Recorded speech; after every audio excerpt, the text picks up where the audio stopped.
Oye, Savoir, we love Today FM. Today FM rocks. Today's hit music on Today FM. In this bulletin, misinformation surrounds USP saga. Australia commits additional funding to Fiji. And farmers want more market space. From the studios of FBC Suva, Ateda Lendua. Investigation into allegations against suspended USB Vice-Chancellor Professor Paul Alwalia are not the same allegations as in a BDO investigation report. This was clarified by USB Pro-Chancellor WINSTON THOMPSON, saying there are some trying to confuse people and make it appear as if the two are related. Thompson says the misconduct allegations stand on their own. He adds there is misinformation being generated around USP campuses in an attempt to distract management from the investigation of Professor Alwalia. This investigation of the Vice-Chancellor, which was the subject of the meeting on Monday, are different things completely. They are misdemeanors. They are material misconduct that the Vice-Chancellor has, the current Vice-Chancellor, has been responsible for since he has been in office. Meanwhile, the USP Acting Vice-Chancellor, Professor Derek Armstrong, says he will look into what is happening at the Lodala campus. Staff of the USB Library yesterday tweeted that they will not provide services requiring staff interaction in support of suspended Vice-Chancellor Professor Paul Alwalia. Professor Armstrong says he will be speaking with senior management because the staff have responsibilities to maintain, along with proper and appropriate use of social media.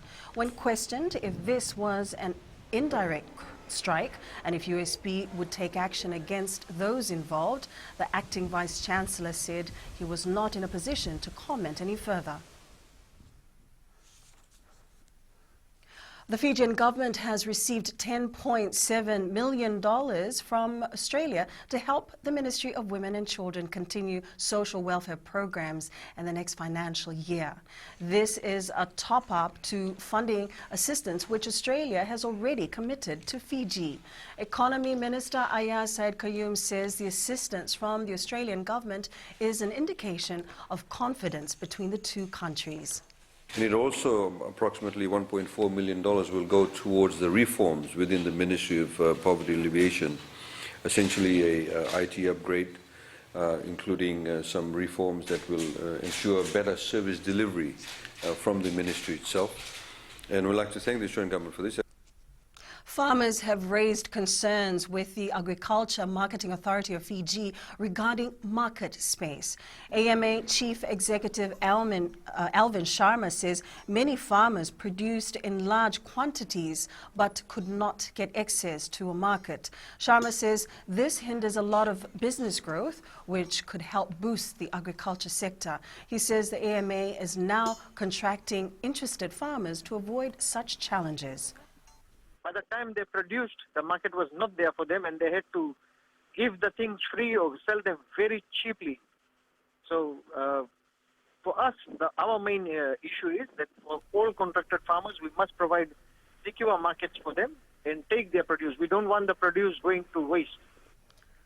Meanwhile, the Agriculture Ministry has urged farmers and suppliers to become members of the Fiji National Provident Fund. Minister Dr. Mahendra Reddy says this will help secure their livelihoods. Dr. Reddy says the ministry is working on getting the sector back on track, and helping the farmers is crucial. He also highlighted that through the contractual farming program under the AMA, farmers would be socially secure. After WINSTON, they were able to get assistance from FNPF, but farmers were not able to get assistance because they were not members.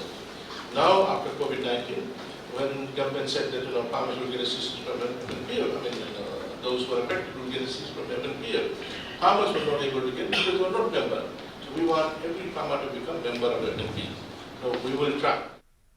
Food security has become a challenge in the wake of COVID-19 pandemic with high unemployment.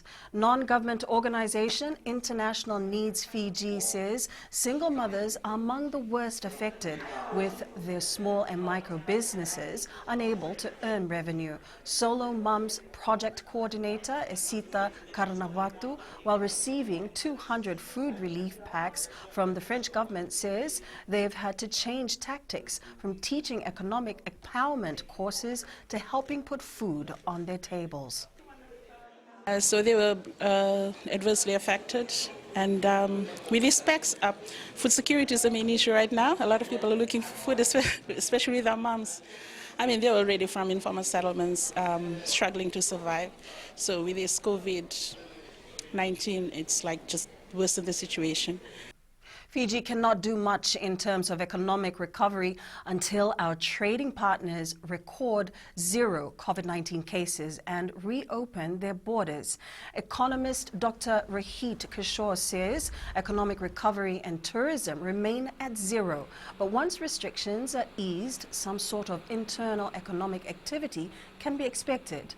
Dr. Kishore says there is also a significant scope for diversifying the economy, which will help Fiji not rely on one sector like tourism, which is one of the hardest hit by the pandemic.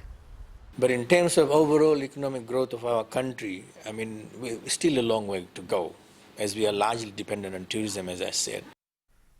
Municipalities are looking at ways to lessen the burden of fees and fines on ratepayers during this difficult time. Chair of Special Administrators, ISIKELI TIKODUADUA, says the pandemic has put them in a difficult position as the struggles of ratepayers during COVID-19 needs to be realized. TIKODUADUA says there have been discussions, but no final decision as yet. Penalty is something that we have been looking at, and we are reviewing that, and also the fees and charges that are currently being imposed. Up ahead, post-COVID-19 prep starts for netball, and Flying Fijians next stop for Tuimamba.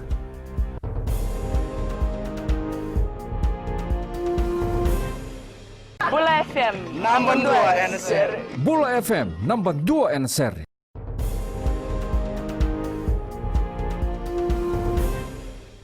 Netball Fiji has started its post-COVID-19 preparations for the rest of the year.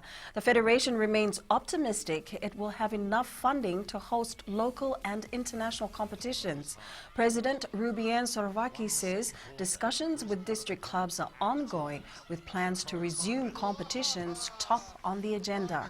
Sorovaki says they will need to review each district's financial position. Spoken to our district presidents to start work on areas outside of the netball game. So things like AGM preparations, review of where they are financially, and their own plans post-COVID. Many Fiji 7 squad members are targeting the Olympics, but one player has another mission in mind. I'm looking at representing the Flying Fijians as well. Manly compounded the Brisbane Broncos' misery to coming from being down 18-0 to beat the Broncos 2018 in an NRL thriller last night. Meanwhile, you can watch our Mbati Stars live in action on the FBC Sports Channel at 9:55 tonight when Maikasivo's Eels play Viliame Kikao's Panthers.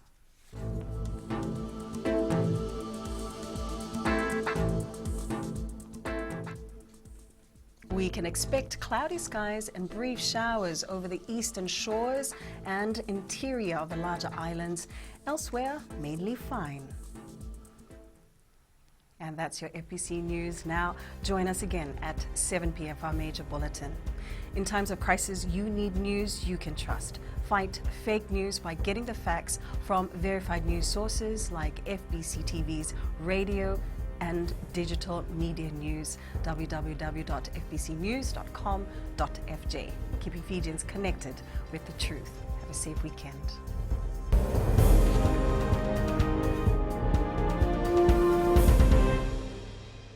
Bula FM Number 2 and seri. Bula FM number 2 and seri.